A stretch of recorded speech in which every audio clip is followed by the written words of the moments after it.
Joining us now, Al Hunt of Bloomberg View and Margaret Talev, our colleague from Bloomberg Politics. Thank you both for joining us. Al, you wrote this week about the efforts within the Democratic Party to bring these two very strong-willed people together. Tell us your thoughts on where it stands and where you think it's headed. Well, none of us thought it would go longer than the Republicans did, we, Mark. Very few of us did. And there's obviously been some tension. There are some differences. They both resent some things the other side has done. But this is not 1968. It's not even Carter and Kennedy in 1980. And I think there already are efforts to talk about what they do post-June 7th. There are compromises that I think are fairly obvious. One problem has been the Democratic chair, Debbie Wasserman Schultz. It may be that no man's an island, but she's Greenland. I mean, she really is unpopular with everybody. But other people have jumped in. Donna Brazile, the vice chair of the party, talking to both sides. So I think they can work out something on the platform. A caveat in just a second. Anything he wants on rules in 2020, she'll give to him, because 2020 never is going to happen. And the caveat I have on the platform is that he's put a bunch of real lefties on there, like Cornel West.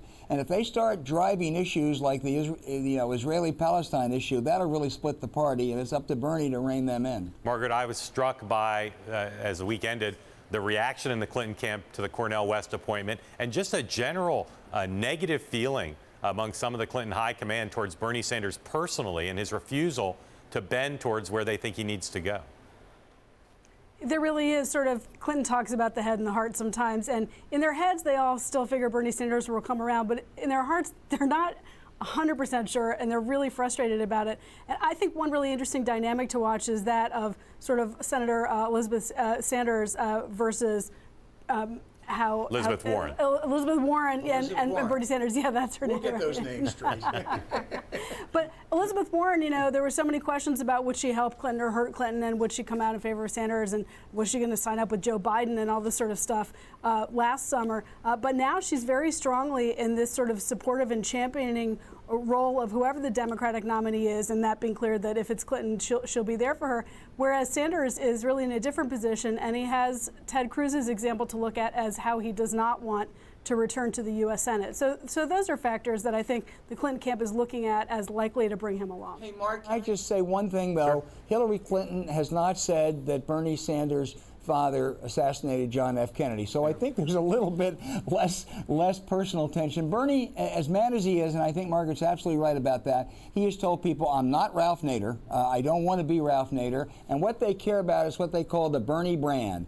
And for the Bernie brand to continue and flourish after this election, he's got to get some real concessions on things like the platform. And secondly, he's got to be credited with helping energize Democrats in the fall. Al, let me just stick with this for one more second longer. I mean, yep. I have been among those who, for all along, who has said, y'all are forgetting how bitter 2008 was. The 2008 paradigm should apply here.